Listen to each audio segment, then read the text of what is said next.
I just finished up month 15 of the carnivore diet, and so much has happened over the past 3 months. Today, we're going to talk about some of the things that I learned during those 3 months, and then we're going to move into some results with weight, measurements, an updated DEXA scan, some continuous glucose monitor data, and some blood ketone data. But before we dive into that, I have to mention today's video sponsor, Element Electrolytes. I've been using their raw, unflavored Element for almost a year now, and as we're moving into the summertime, I've been using them a lot more because I've been spending a lot more time outside and it's starting to get a little bit hot out. When I'm doing outdoor activities, like I like to do cycling, I've been doing a lot of gardening and my walks in the morning, I start to get a bit parched. So what I like to do is take 1 pack of the raw unflavored Element, and then I put that into 16 to 24 ounces of water, and I drink that first thing in the morning, and then I'll sip on it throughout the day. If it's like particularly hot outside, I'll do another packet. It just helps me to stay hydrated while I'm working up a sweat outdoors. Right now, Element is offering my viewers a free sample pack with any order. So what I suggest is get yourself a box of the raw unflavored,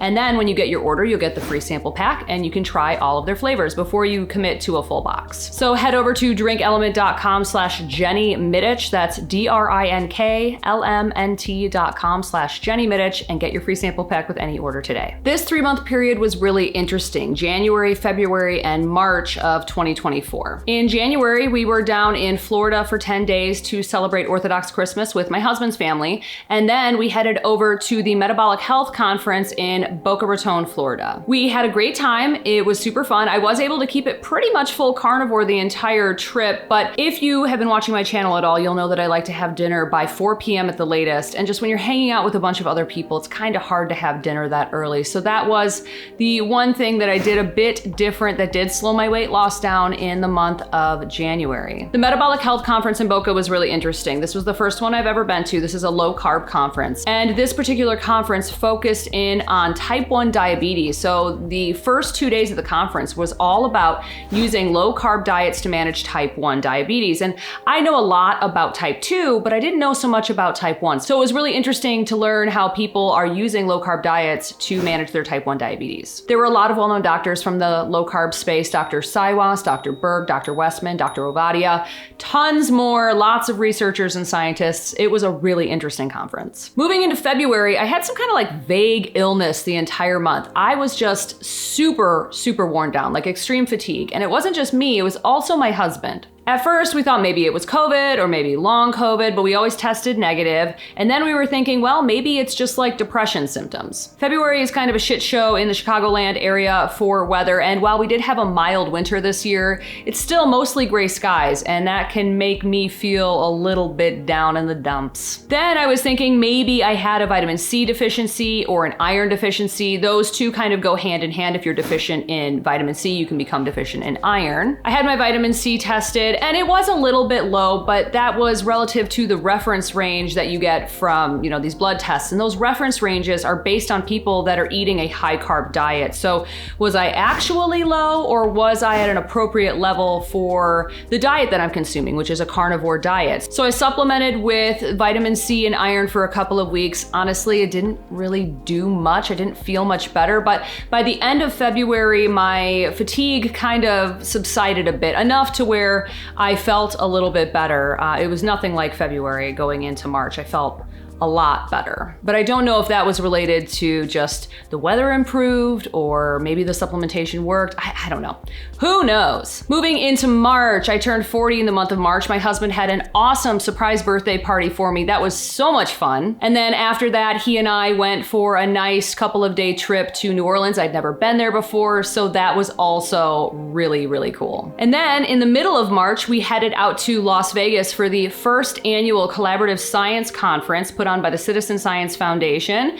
And man, was that a good conference. I learned so much. I met so many people. I'll put a link in the description to my recap video, and I'll also link it up here on the screen. But it was a mix of well-known doctors like Dr. Ken Berry, Dr. Nadir Ali, Ben Bickman, and then a whole bunch of researchers, plus some citizen scientists that shared their personal research and stories. Now, over the course of March, I still had some fatigue, but in addition to that, I started to get Charlie horses in the middle middle of the night in my left leg. Like, I'd have to get out of bed. I would have to stand all weird and like adjust myself because my left leg was just totally cramped up. Now, if this had happened once or twice, I would have been like, whatever, but this was happening every single night. So I was like, now that it's fatigue and muscle cramping, I think it might be a magnesium deficiency. So I started to supplement with magnesium citrate. That is a highly absorbable form of magnesium. I did that along with some potassium gluconate, which is the same, highly absorbable.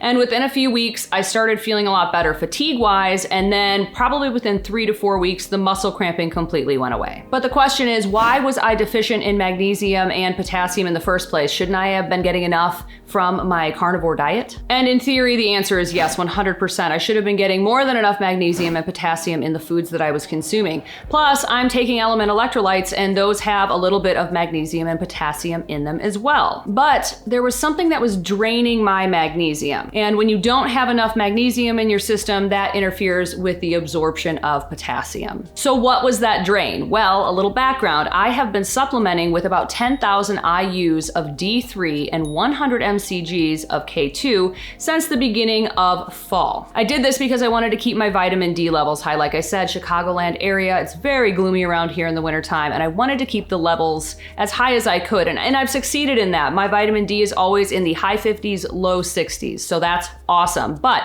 in the process of taking that D3, I just didn't realize that when you are supplementing with very high levels of D3, you also need to supplement with magnesium because they work together. I already knew the K2 part, that's why I was taking them together, but you also need to pay attention to magnesium. So I think by February, I had pretty much drained my magnesium stores, and that's why the fatigue was setting in. There's not really a good blood test you can get for magnesium, but classic symptoms are fatigue, muscle cramping, sleep disturbances, things like that. So I started supplementing with the magnesium and the potassium, and lo and behold, I started feeling better. So after all, it was never vitamin C or iron, it was the magnesium and probably potassium. I don't really know, but I'm just taking both for the time being. But now that we are well into spring, heading into summer, I have cut my vitamin D supplementation down to maybe 1,000, 2,000 IUs a day. And so I will eventually wean off of the magnesium and potassium as well, because I don't need to take that forever. I just need to get myself back up to baseline, and then I'm getting more than enough in my food.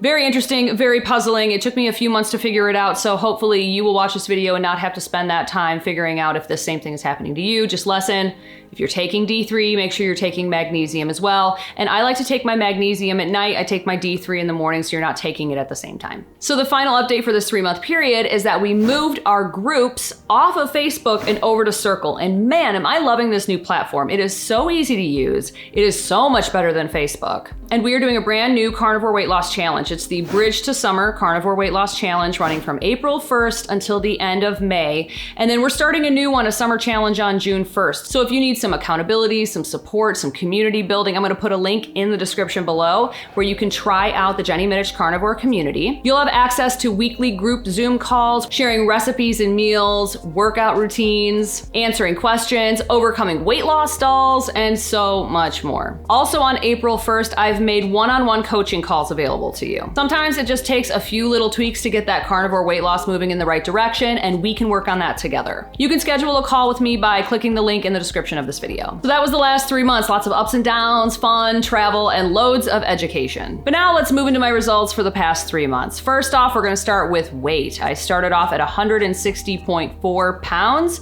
and I ended at 154.6 pounds. I lost 3.2 pounds in January, 2 pounds in February, and about 0.8 pounds in March. Sickness and travel really messed me up, but you know what? At least I lost a little bit, and at least I didn't gain. That's a win. I've been at a bit of a weight loss plateau since the end of February, hovering between 154 and 156, but lately I've been implementing a couple of different things, and I've started to see the scale moving again, so we'll talk about some of those things here in a minute. Next up is measurements. Honestly, I only lost 6 pounds, so I didn't even bother taking measurements. I'm gonna do updated measurements at the 18-month update. Fingers crossed that I will have lost enough weight to make a dent in these measurements. Now let's move into the data that I've gathered over the past 3 months. Everything that I talk about in this section of the video will be linked in the description below. Sometimes there's gonna be a coupon code, or sometimes it's just gonna be a website where you can like find a scan or something like that, but everything will be linked in the description. First, let's talk about my continuous glucose monitor data. I use NutriSense to track my blood glucose levels, and they have been nice and steady over the past 3 months. My average glucose is 87. My glucose time in range is 99%,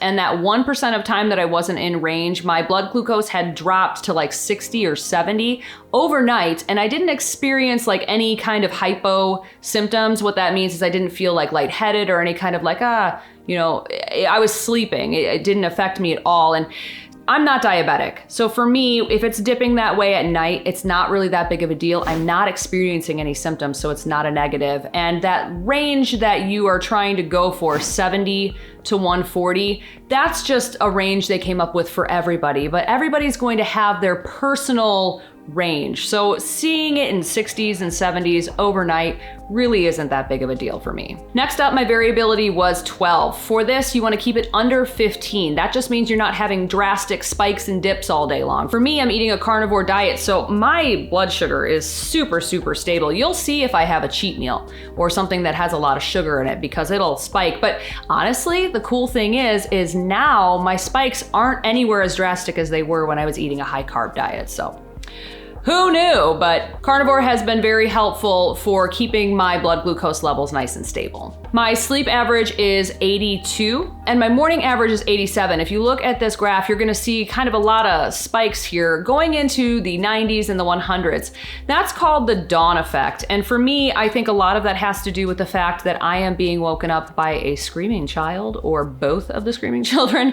So I have, I think, more of a stress spike, cortisol stress spike than some people do. But the dawn effect is totally normal and it's not really anything to worry about. That is just your body responding to waking up. You know, your cortisol levels rise and then you are ready for the day. I love the amount of data that the NutriSense app gives you. That's why I've been using them for the past 18 months. And I personally think that everybody should use a continuous glucose monitor for at least a few weeks so you can get an idea of how food affects your glucose levels, how your lifestyle choices affect your glucose levels. I found it fascinating, and seeing the data on the screen has really helped me to solidify my healthy habits. Like, it reinforces my decision making because I can see the glucose spikes and dips and I know what food works best for me now. Let's move into my latest DEXA scan. I was super excited about this DEXA scan. I've had another 5 pounds of fat loss, and then my very favorite part of a DEXA scan is the visceral fat reading. I went from a 1.11 pounds of visceral fat. That's the fat that's inside your body around your organs. You do not want much of that. Subcutaneous is the stuff you can pinch on your body. That's fine. But that visceral fat, we don't want much of it. So I went from 1.11 pounds to 0.71 pounds. I typically lose 0.2 pounds. I'm getting these DEXA scans quarterly. I'll lose 0.2 pounds every time. This time I lost 0.4. I doubled it. So I didn't lose much weight overall, but dang, I lost almost half a pound of visceral fat. That is amazing. Visceral fat is a huge indicator of metabolic health, so I am super, super happy about that. My bone density is off the charts, really, really good. And then I wanna show you this awesome graphic that we have here. This is the body compositions trending page. And you'll see here, September 2022, this is my very first DEXA scan. And now we have this newest one in the beginning of April. And look at the difference there. The red is fat. I couldn't even fit onto the DEXA scan the first time in September. And now I've just, you can just see the composition changes in my body. I absolutely love DEXA scans. I highly recommend getting one, at least as a baseline. I personally do them quarterly, but I don't think you need to do them that much, you know, every 6 months, once a year, whatever, but I love DEXA scans. Next up, blood ketones. For the first 14 months of carnivore, I did not track my ketones. And so I decided, hey, let's give it a shot. I started tracking my ketones using the Keto Mojo blood glucose and ketone meter in mid-March, and it's been super fun and I've learned a lot. Keto Mojo is like the gold standard for testing your ketones. It's highly accurate and it has a very easy to navigate free app. Now, I assumed that I would just be in ketosis because I wasn't eating any carbs, but That's not necessarily true. I've been learning a lot about ketones in general. So in general, you're aiming to have ketones of 1 to 3 millimoles per liter. That will put you anywhere between a low, moderate, and high state of ketosis. And there's different reasons to be in differing levels of ketosis. Low isn't worse than high. You know, in high, you don't need to be in high to lose a bunch of weight. I've just learned so much. And actually the Keto Mojo website is really great. They've got a bunch of blog posts that easily explain the nuances of your ketone levels. So I'm putting together a full video of tracking my ketones for the past 45 days. So be sure to hit that subscribe button so you don't miss that one. That one has been very interesting to say the least. As far as what's coming up, I'm working on overcoming this weight loss plateau. It turns out that I don't think I was eating enough calories. So I've upped my calories to 2,000 per day. I am keeping my macros split between 70-30 fat to protein to 75-25. And doing that, raising the calories, keeping it, a little bit higher fat, I finally broke through. I could not get past 153.6. It was literally driving me insane. And I finally broke through. I weighed 152.8 today. So that's awesome. I'm going to be continuing this experiment and, dialing a few more things in. I'm posting about this, overcoming my weight loss stall, and just a bunch of other things in the Jenny Mitich Carnivore Community. So be sure to check out that link so you can join us. I'm still working on finding a CCTA to have as a baseline. I want to get that scan done because it measures soft plaques in your heart arteries. And if we're to believe all the fear mongering that's out there, I've been eating a carnivore diet for 15 months now. My arteries should be completely clogged, which of course is baloney, but I just want to have the baseline scan so we can just see what we're working with. And then after a year or two more of carnivore, get another one and compare the two. So hopefully I'll be getting that scan done here in the next couple of months. I'd love to have that for the 18-month update. Also, very exciting news. I am heading out to my very first Hack Your Health by KetoCon conference. It's going on in Austin, Texas from May 31st to June 2nd. There's gonna be so many amazing speakers and vendors. I'll be sharing a recap video, but if you'd like to attend in person, you can get $50 off of your ticket by using code Jenny50 at checkout. I'm gonna put a link to Hack Your Health by KetoCon. I'll put, where you can buy your tickets and everything, put the code in. And then I was thinking that it'd be really cool to maybe do a meetup while we are all down in Austin, maybe go eat some meat together at a fun Austin restaurant. So if you decide to go, get your ticket, be sure to use that coupon code to get that savings, and then send me a message on Instagram or within our Circle app and let me know if you're going. We'll put together some sort of dinner so we can all hang out together. I hope this video was helpful. I always aim to give you the best info out there about the data gathering tools that are at your disposal. The more you know, the more you can be proactive in your quest for metabolic health. And I'm on that same journey too, and I love, experimenting with all of these things and sharing this stuff with you. So with that, I will see you in the next video.